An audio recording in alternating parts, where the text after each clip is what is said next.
Info terupdate malam ini, pencairan PKH BPNT alokasi September tahun 2024, ada info penting bagi KPM dan berikut ini KPM yang sudah cair KKS-nya, semoga bermanfaat. Assalamualaikum warahmatullahi wabarakatuh, apa kabar? Semuanya semoga selalu sehat, dilancarkan rezekinya, dimudahkan segala urusannya, amin.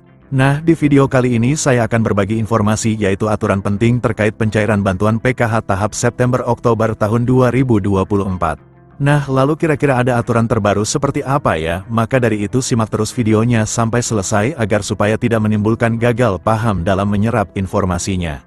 Namun sebelum itu jangan lupa dukungannya untuk channel ini, TV-ku ini dengan cara subscribe dan like jika dirasa bermanfaat dan agar tidak ketinggalan informasi terbaru selanjutnya. Bagi yang subscribe semoga selalu sehat, dilancarkan rezekinya, dimudahkan segala urusannya, dan menjadi orang sukses di masa depan, amin.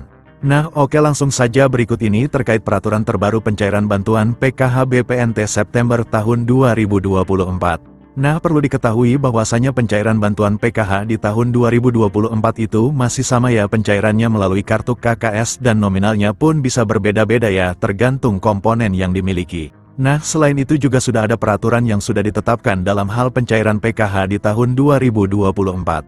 Jadi untuk bantuan PKH itu adalah bantuan bersyarat. Jadi harus memiliki komponen PKH seperti anak balita, kemudian anak sekolah SD, anak sekolah SMP, anak sekolah SMA. Kemudian penyandang disabilitas berat dan juga komponen PKH lansia, serta komponen ibu hamil. Nah, kemudian ini ada beberapa kriteria untuk menentukan bantuan PKH BPNT-nya bisa cair atau tidak. Nah, jadi yang pertama peraturannya itu para KPM harus terdaftar di dalam DTKS. Jadi mulai dari anak balita SD, ibu hamil, kemudian anak SMP, anak SMA, penyandang disabilitas dan lansia tersebut harus masuk di dalam DTKS dan aktif sebagai penerima bantuan PKH. Kemudian yang kedua, di dalam keluarga maksimal hanya 4 komponen saja yang bisa masuk ke dalam bantuan PKH.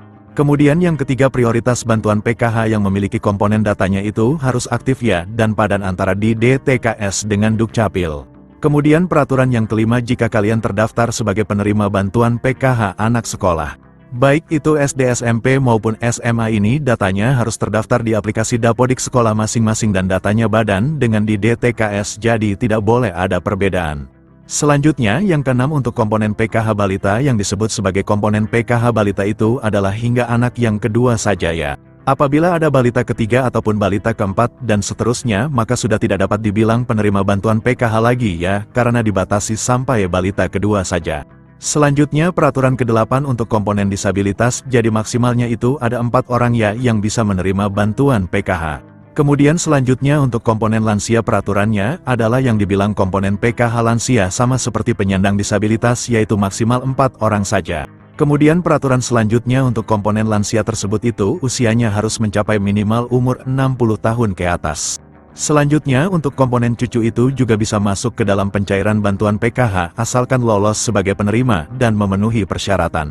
Kemudian peraturan selanjutnya untuk komponen ibu hamil, jadi yang dianggap atau dibilang komponen PKH ibu hamil adalah hanya sampai kehamilan yang kedua saja ya, jadi apabila memilih yang ketiga kalinya atau keempat kalinya itu sudah tidak bisa dapat bantuan PKH.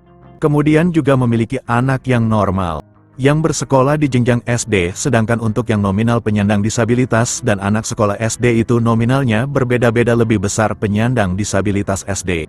Maka yang masuk komponen PKH adalah komponen disabilitas yang didahulukan, jadi sudah jelas, yaitu adalah peraturan bantuan PKH di tahun 2024.